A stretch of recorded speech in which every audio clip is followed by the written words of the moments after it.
তো আজকে আমরা চলে এসেছি ক্লাস 6 এর পার্ট 5 এর মানে সেট 5 এর 2 নাম্বার পার্ট। ঠিক আছে, আগের দিন আমি 3 নাম্বার অবধি আপলোড করে দিয়েছিলাম, সবাই একটু ফলো করে নেবে।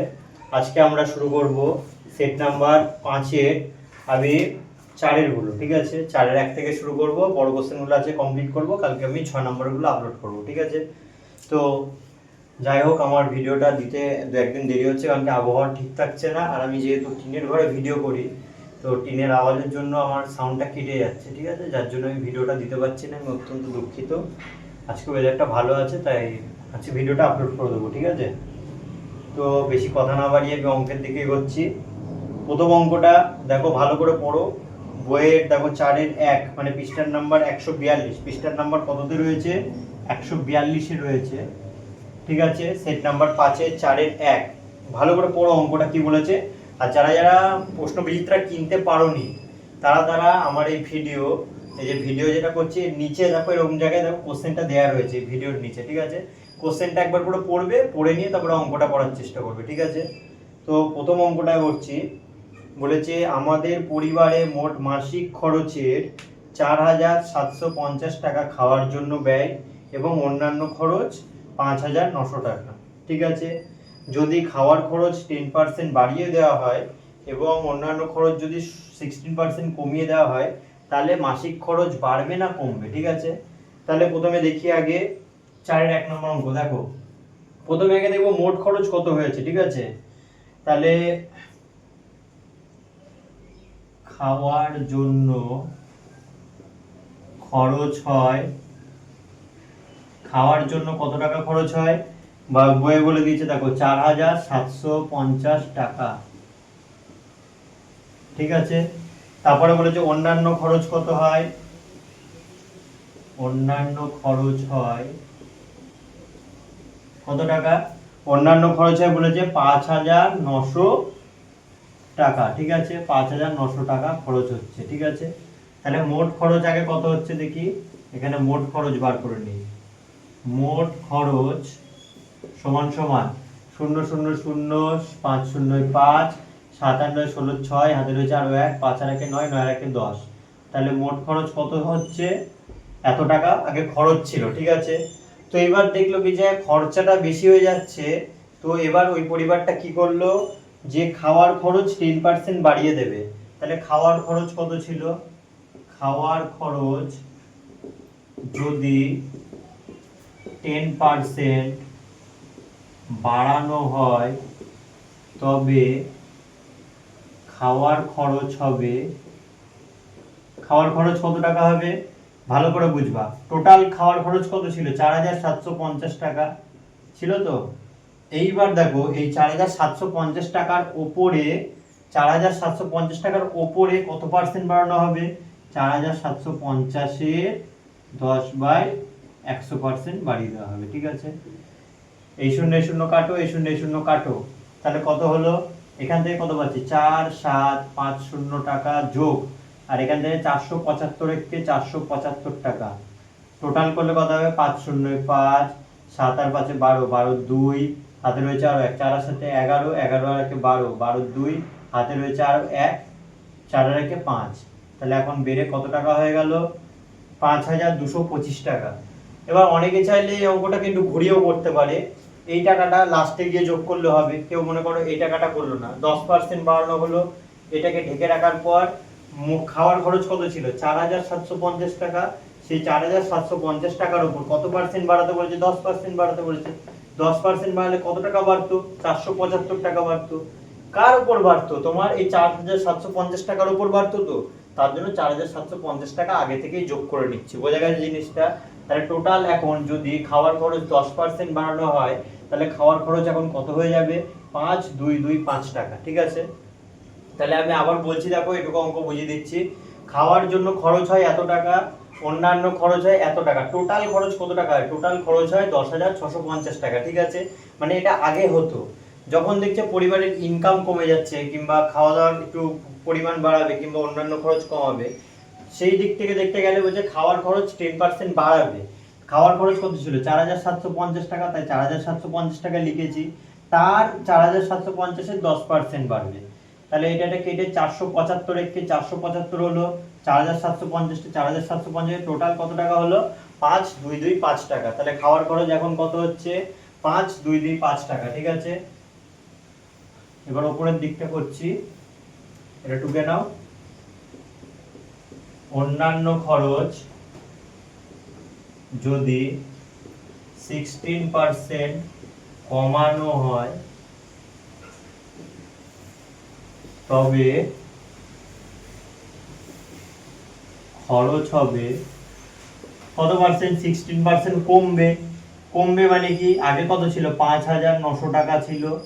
কমবে মানে কি হবে? বিয়োগ হবে। আগেরটা কি বাড়বে, তার জন্য মাঝখানে কি দিয়েছিলাম? যোগ। এটা কমবে মানে বিয়োগ। কার থেকে কমবে? 5900 টাকার থেকে কমবে। কত? 5916/100। ঠিক আছে, তারপরে এই শূন্যের শূন্য কাটো, এই শূন্যের শূন্য কাটো, এখানে কত পড়ে রয়েছে? 5900 বিয়োগ, এখানে টাকাটা লিখতে হবে। ঠিক আছে, 5900 আর 59 আর 16, 59 আর 16 গুণ করি। এখানে 59 আর 16, 6 নং 54, 4 হাতে রয়েছে আরো 5, 5 6 30 আর 5 35 ইন্টু 59 একে 59, তাহলে কত হলো? 4 5 আর 9 14, 4 হাতে রয়েছে আরো 1, 5 আর 3 8 আর 1 9। তাহলে কত টাকা বিয়োগ দিতে হবে? 944 টাকা বাদ দিতে হবে। এই 59 আর এই 16 গুণ হয়ে কত হলো? 944 টাকা। তাহলে এই 59 থেকে 944 টাকা কমে যাচ্ছে, তাহলে উত্তর কত হবে? উত্তর আমার হবে হচ্ছে 4 9 4 9 5 6 এত টাকা হয়ে যাবে। ঠিক আছে, 4 6 4 5 9, হ্যাঁ এত টাকা হয়ে গেল। তাহলে এখন খাওয়ার খরচ কত? 5225 টাকা। আগে ছিল কত? 4750 টাকা ছিল, এখন বেড়ে 5225 টাকা হয়েছে। আর আগে অন্যান্য খরচ ছিল এত, এখন কি হয়েছে? 16% কমে এত টাকা হয়ে গেছে। ঠিক আছে, তা এখন দেখবো টোটাল খরচ কত হচ্ছে। ঠিক আছে,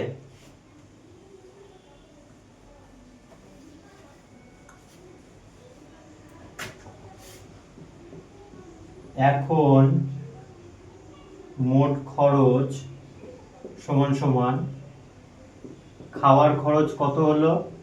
দেখো এখন বার করলাম 5225 টাকা, তাই তো। আর অন্যান্য খরচ, অন্যান্য খরচ কত পেলাম? এই যে অন্যান্য খরচ কমে যাওয়ার পর কত হয়ে গেল? 4 9 5 6 টাকা পেলাম। 6 5 11 1 হাতে রয়েছে আরো 1, 5 আর 2 7 আর 8 হাতে রয়েছে আরো 1, 9 আর 2 11 আর 12 12 2 12 2 হাতে রয়েছে আরো 1, 9 আর 10 10,281 টাকা। ঠিক আছে, 10,200 কেন হবে? 10,000 এটা 1 হবে, কিন্তু হাতে তো কিছুই নেই। 10,181 টাকা। তাহলে আগে কত টাকা খরচা হতো? আগে খরচা হতো, দেখো ভালো করে বইয়ে দেখো, প্রথমের দিকে একেবারে করিয়ে দিয়েছি। আগে খরচা হতো 10,650 টাকা, আর এখন খরচা হচ্ছে 10,181 টাকা। তাহলে আগের খরচা বেশি না এখনকার খরচা বেশি? আগে খরচা হতো 10,650 টাকা, এখন খরচা হচ্ছে 10,181 টাকা। তাহলে এখনকার নিশ্চয়ই খরচাটা কম হচ্ছে। কত কম হচ্ছে? 4 1 কত থেকে 10, 9 থেকে 10 হাতে রয়েছে আরো 1, 8 আর 9 9 কত থেকে 15, 6 থেকে 15 হাতে রয়েছে আরো 1, 1 আর 1 2, 6 থেকে 2 বাদ দিলে 6 থেকে 2 বাদ দিলে কত হয়? 4। ঠিক আছে, আর এগুলো সব মিলে যাচ্ছে, 10 10 মিলে গেলে 0। তাহলে 459 টাকা এখন কি হচ্ছে? কমে যাচ্ছে। তাহলে লিখবো খরচ কমবে। কত টাকা কমবে? আগে হতো 10,650 টাকা, আর এখন হচ্ছে 10,181 টাকা। এটা বাদ দিলে কত হচ্ছে? 469 টাকা। বোঝা গেছে জিনিসটা? তাহলে আগে আগে যা ছিল, আগে টোটাল 10,650 টাকা বার করে নিয়েছিলাম। তো 10% যখন বাড়লো খাওয়ার খরচ, খাওয়ার খরচ বেড়ে কত হয়ে গেল? 5225 টাকা। আবার 16% যখন অন্যান্য খরচ কমানো হলো, তখন 4,056 টাকা হয়ে গেল। তাহলে 5,5225 আর 4 9 5 6 এগুলোকে যোগ করার পর আমি টোটাল খরচ এখন কত পেলাম? 10,181 টাকা। আগে খরচা হতো 10,650 টাকা। তাহলে আগের খরচা বেশি হতো। কত টাকা বেশি হতো? 469 টাকা, 469 টাকা বেশি হতো। ঠিক আছে, এই অঙ্কটা স্টার মেরে রাখো। ঠিক আছে, এটা মোস্ট ইম্পর্টেন্ট একখানা অঙ্ক। ঠিক আছে, ভালো করে প্র্যাকটিস করবে। চলে যাবো পরের অঙ্কে।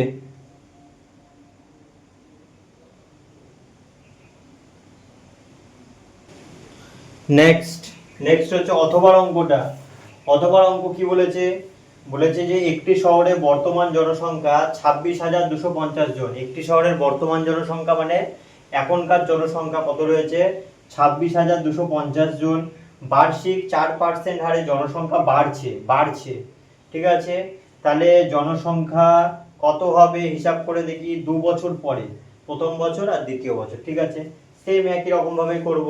তাহলে লিখবো বর্তমান জনসংখ্যা, প্রথমে যেমন বইয়ে দেওয়া রয়েছে তেমন। অথবা অঙ্কটা করাচ্ছি, ঠিক আছে। 1 নম্বরের অথবা 4-এর 1-এর অথবা বর্তমান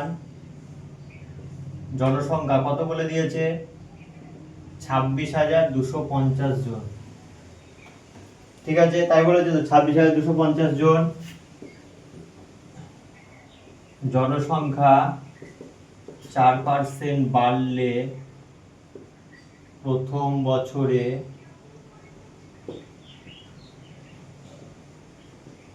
জনসংখ্যা হবে, তাহলে কার 26,000 তো ছিল, 26,250 তো ছিলই, তার 4% বৃদ্ধি পাচ্ছে। 4% মানে হচ্ছে 4/100 বৃদ্ধি পাচ্ছে। ঠিক আছে, ঠিক আছে।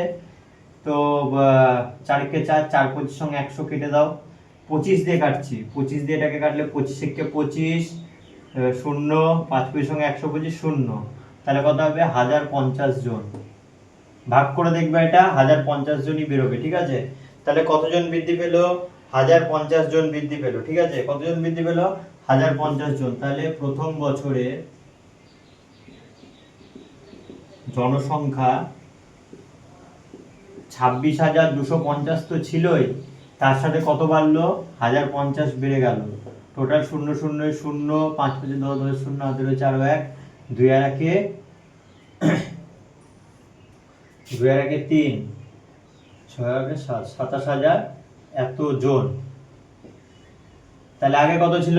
26,250, তার 4%। কোন বছর বেড়েছে? প্রথম বছর। প্রথম বছরে 4% বাড়লে কতজন বাড়ছে? 1050 জন বেড়ে যাচ্ছে। তার জন্য 26,250-এর সাথে 1050 যোগ করে দিলাম। টোটাল এখন এতজন। তারপরে লিখবো দ্বিতীয় বছরে 4% জনসংখ্যা বৃদ্ধির পর জনসংখ্যা হবে, কতটা জনসংখ্যা হবে?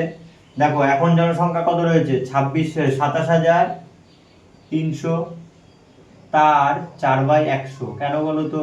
কারণ কি কত পার্সেন্ট বৃদ্ধি পাচ্ছে? 4% বৃদ্ধি পাচ্ছে, তাই 4/100 করলাম। দুটো শূন্য কেটে গেল। 4 দিয়ে এটাকে গুণ করছি, 3 4 12, 12 2, হাতে রয়েছে আরো 1, 4 7 28, 28 আর 1 29 9, হাতে রয়েছে আরো 2, 4 2 8, 8 আর 2 10। তাহলে এতজন এবার বেড়ে গেল। তাহলে এখন জনসংখ্যা হবে, দেখবো 2 বছর বাদে। 2 বছর বাদে এখন জনসংখ্যা কত হবে? এখন কত ছিল? 27,300 ছিল, তার থেকে কতজন বেড়ে যাচ্ছে? 1092 জন বেড়ে যাচ্ছে।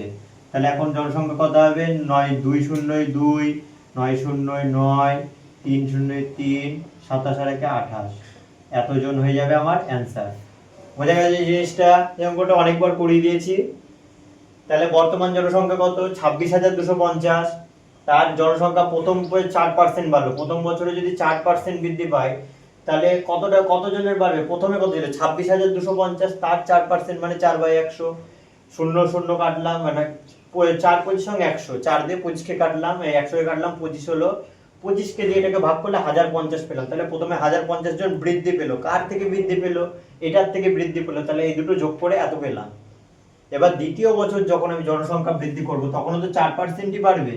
তো 4% বৃদ্ধি কার থেকে পাবে? এখন জনসংখ্যা কত? 27,300, সেই 27,300 4% বাড়লে 1092 হয়। ঠিক আছে, সেই এখন 27,300-র পর 1092 যদি বেড়ে যায়, টোটাল জনসংখ্যা হবে 28,392 জন। ঠিক আছে, টুকে নাও।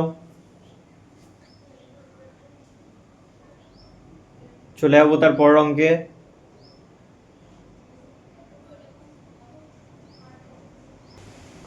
তো চলে যাবো 4-এর 2 নম্বর অঙ্কে। 4-এর 2 নম্বর অঙ্ক কি বলেছে, কোন ক্ষুদ্রতম সংখ্যা থেকে 4000 বিয়োগ করলে বিয়োগফল 7 এবং 11 এবং 13 দ্বারা বিভাজ্য হবে।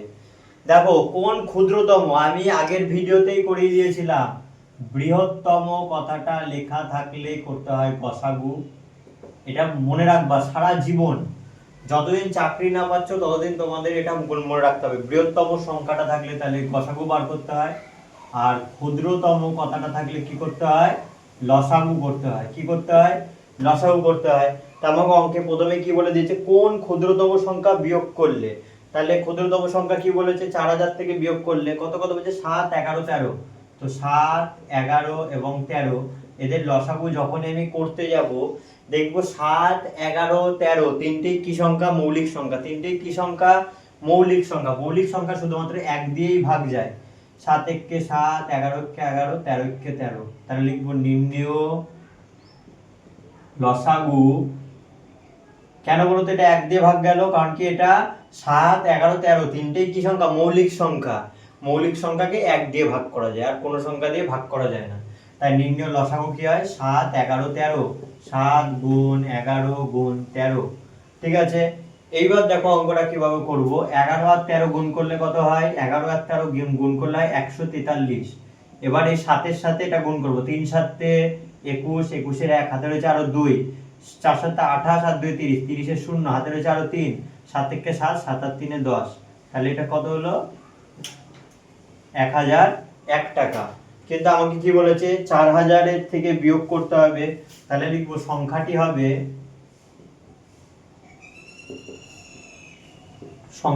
4000 থেকে যেহেতু বিয়োগ করতে বলেছে, তার মানে 4000 থেকে নিশ্চয়ই বড় আছে সংখ্যাটা, তাই আমি যোগ করে দিলাম। সংখ্যাটা কত হবে, 5001। এটা স্টার মেরে রাখো। ঠিক আছে, যেহেতু সংখ্যাটার থেকে বিয়োগ করলে 1001 পড়ে থাকবে। 1001 কখন পড়ে থাকে, নিশ্চয়ই ভাগশেষে পড়ে থাকে। যদি আমি 7 কে ভাগ করি 3 দিয়ে, 3 দুগুণে 6, এর মধ্যে 1 কি রয়েছে, বেশি না, এই 7 এর মধ্যে 1 বেশি রয়েছে বলেই তো পুরোটা ভাগ গেল না। বোঝা গেল, 3 দিয়ে যখন 7 কে ভাগ করছি, 3 দুগুণে কত হলো, 6। এবার 7 থেকে 6 যখন বাদ দিয়ে পড়ে থাকে কত, 1। সেই 1টা কি ভাগশেষ না, আর ভাগশেষ সবসময় মনে রাখবা ভাজ্যর থেকে বেশি থাকে। কত বেশি রয়েছে, 1 বেশি রয়েছে। তাহলে এই 7 থেকে যদি 1টা বাদ দিয়ে দিই তাহলে কত হয়ে যায়, 6। সেই 6 কে তুমি আবার 3 দিয়ে ভাগ করে দেখো, দেখো 3 দুগুণে 6, দেখো মিলে গেল। ঠিক আছে, তাহলে এই জিনিসটা ভাগশেষটা সবসময় কি থাকে, বেশি থাকে। তার জন্য এখানে এই ভাগশেষটা কি করলাম, যোগ করে দিলাম। ঠিক আছে, চলে যাবো পরের অঙ্কে।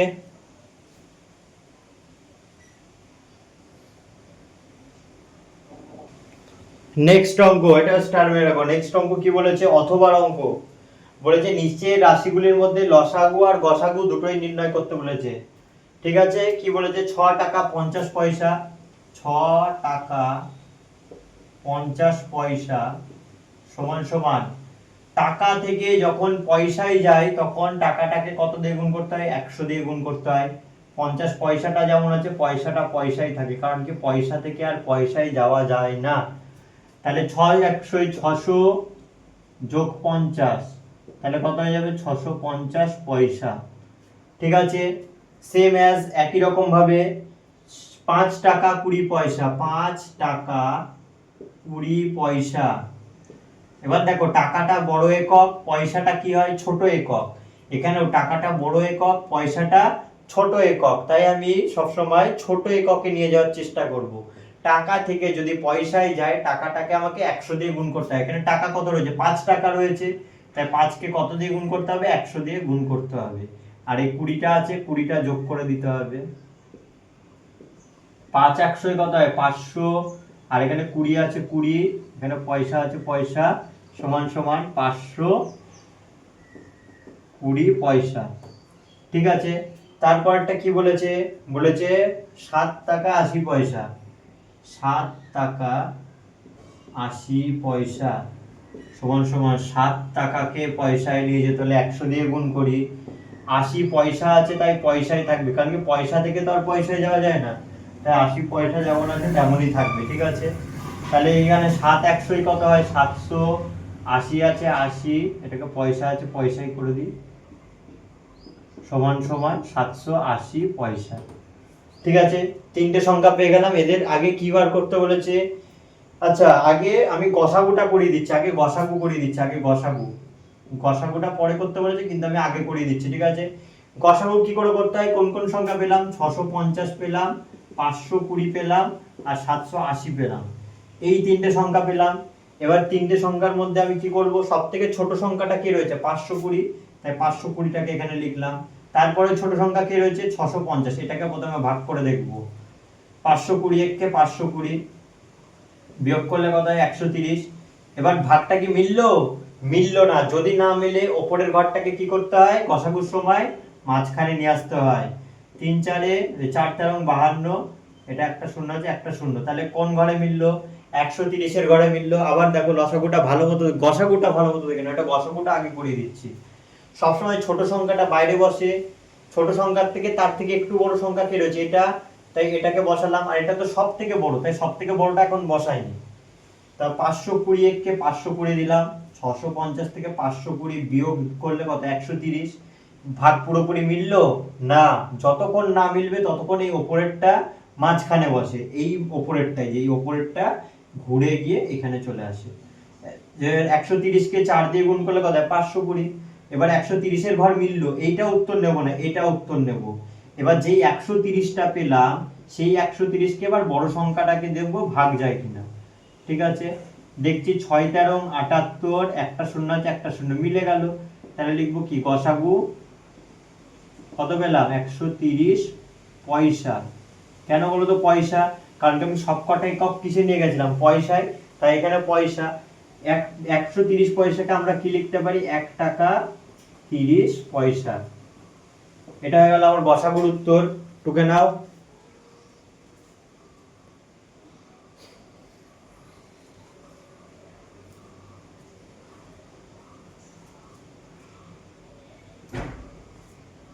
টুকেছো? চলে যাবো এবার লসাগুতে।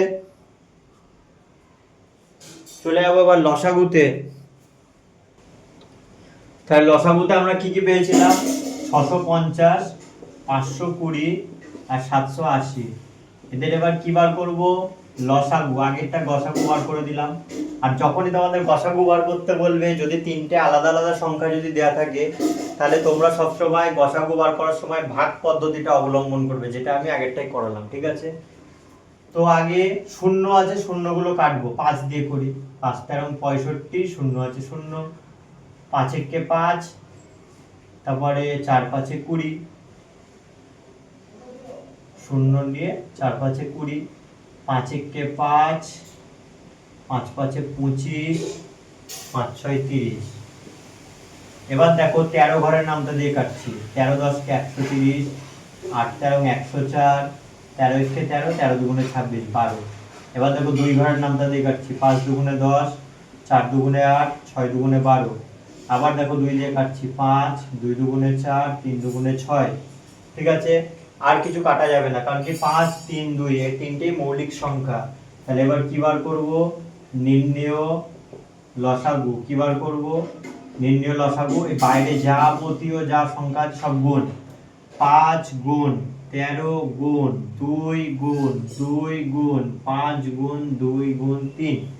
এই যে 5 5 13 13 2 2 2 2 5 5 2 3 2 3। ঠিক আছে, এবার দেখো কি করে করতে হয়। 5 দুগুণে 10, একটা 10 বানালাম। এখানে কত বানাবো? 5 দুগুণে 10 একটা বানালাম। তাহলে বাকি থাকে কত? 3 দুগুণে 6 একটা বানালাম। ঠিক আছে, আর পরে থাকে 13। তাহলে এখানে দেখো এই 10 আর এই 10, 10 10 কে কত হলো? 100 লিখলাম। তাহলে এটা কাটা গেল, এটা কাটা গেল, এটা কাটা গেল, এটা কাটা গেল, এগুলো গুণ হয়ে গেল। মুখে মুখে গুণ করা শেখাচ্ছি, ঠিক আছে। আর বাকি থাকে কত? 6 কে 6, আর এখানে পড়ে থাকে 13। 6 13 কত হয়? 78, আর এখানে 100 আছে 100। তাহলে 78 কে 78, দুটো শূন্য আছে, দুটো শূন্য। আর আমি অঙ্কগুলো কিসে নিয়ে গেছিলাম? পয়সায়। এই 7800 পয়সা মানে 78 টাকা, ঠিক আছে। কারণ কি পয়সা, আমি আগে বলেছিলাম 1 টাকা মানে কত পয়সা? 1 টাকা মানে হচ্ছে 100 পয়সা। যখন টাকা থেকে পয়সায় গেলাম তখন কত দিয়ে গুণ করলাম, 100 দিয়ে গুণ করলাম না। আবার এখন কি বেরিয়েছে, এখন আমার কিসে উত্তর বেরিয়েছে, পয়সায় উত্তর বেরিয়েছে। তো পয়সায় থেকে যদি টাকায় আসি তাহলে 100 দিয়ে কি করতে হয়, ভাগ করতে হয়। তাহলে এই 7800-কে যদি আমি 100 দিয়ে ভাগ করি, এই শূন্য শূন্য কাটলো, এই শূন্য শূন্য কাটলো, কত টাকা পড়ে থাকে, 78 টাকা পড়ে থাকে। সেই 78 টাকা হয়ে গেল আমার অ্যান্সার। ঠিক আছে, আর গুণটা ভালো করে বোঝো, 5 দুগুণে 10, এখানে একটা 10 লিখেছি, 5 দুগুণে 10, তাহলে 10 10 কে কত হয়ে গেল 100। যেগুলো গুণ করা হয়ে গেছে সেগুলো কাটছি, 5 5 দুগুণে 10, 10 10 কে 100 হয়ে গেল। পড়ে থাকে 3 দুগুণে 6, এই যে 6 লিখেছি, 13 রয়েছে, 6 13 78, 78 কে 100 দিয়ে গুণ করলে 7800 পয়সা। এই যে পয়সা থেকে যখন টাকা আসে কত দিয়ে ভাগ করতে হয়, 100 দিয়ে ভাগ করতে হয়, 100 দিয়ে ভাগ করলে কত টাকা পেলাম, 78 টাকা পেলাম। এ হয়ে গেল আমার অ্যান্সার। চলে যাও পরের অঙ্কে।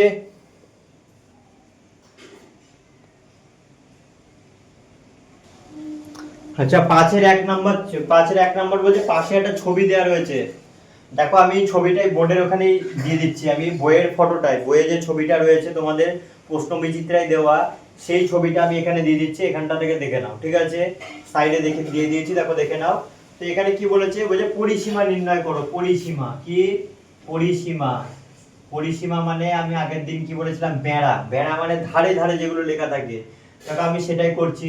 প্রথমে কত রয়েছে, 4 সেমি, তারপরে কত লেখা রয়েছে, 16 সেমি, তারপরে লেখা রয়েছে আবার 4 সেমি, তারপরে আবার লেখা রয়েছে 6 সেমি,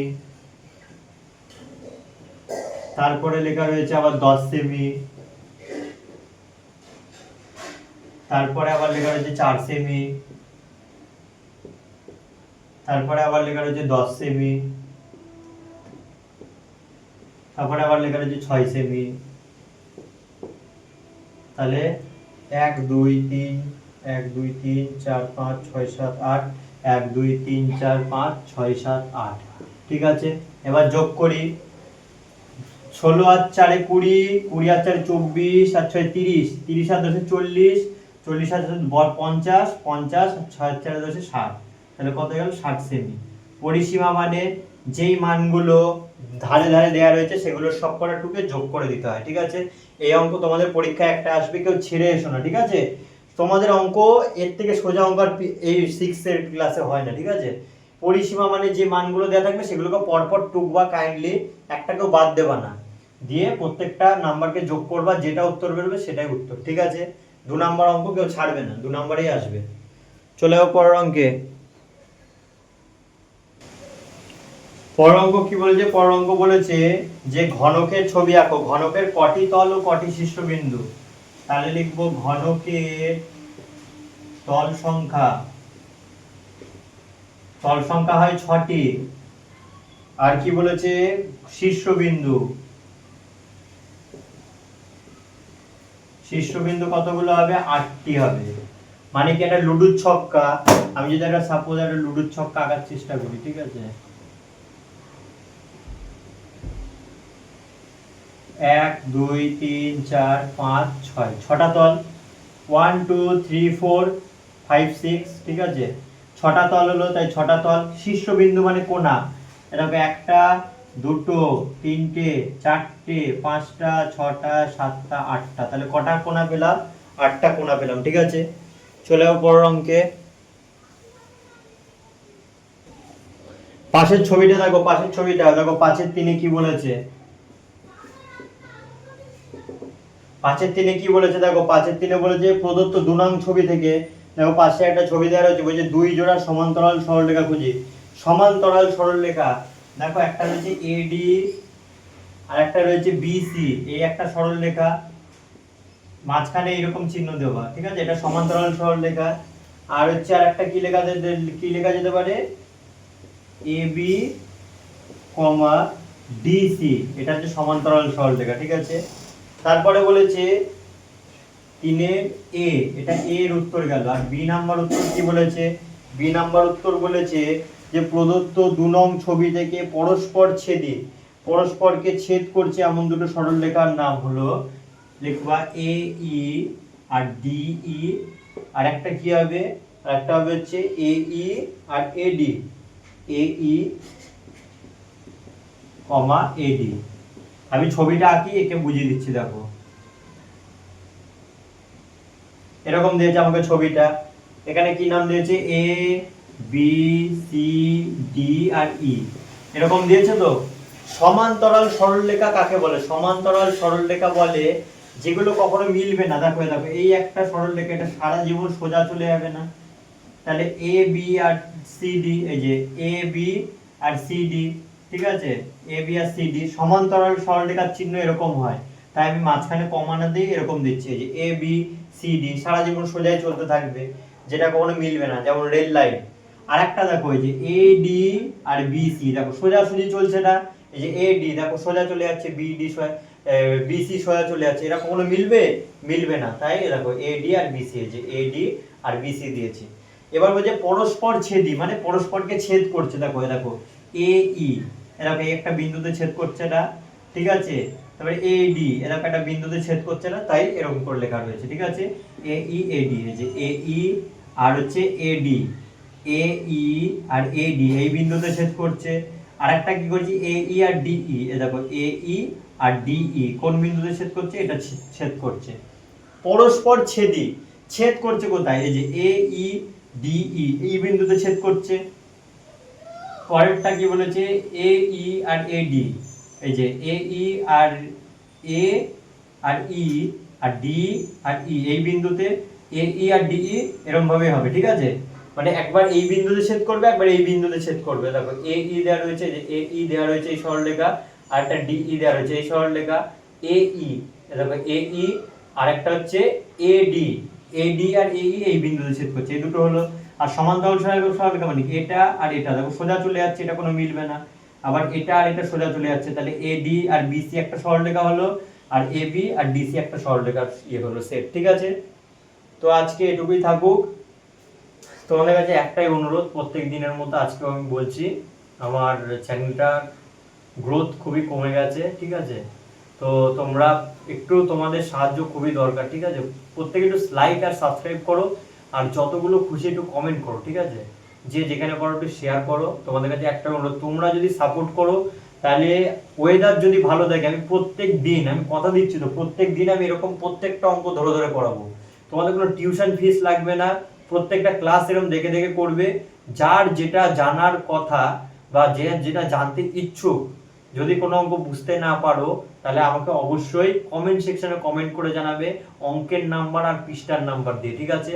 আর তোমাদের সুবিধার জন্য, অনেকেই আছে, অনেক গরিব বাচ্চারা রয়েছে যারা প্রশ্নবিচিত্রা কিনতে পারছে না, তাদের জন্য আমি সেট নাম্বারগুলো পরপর করে দিচ্ছি, সেট নাম্বারগুলো পরপর দিচ্ছি, প্লাস দেখবা ভিডিও যখন শুরু হয় তার আগে থাম্বনেলে দেখবা কোশ্চেনের পুরো সেটটা দেওয়া থাকে।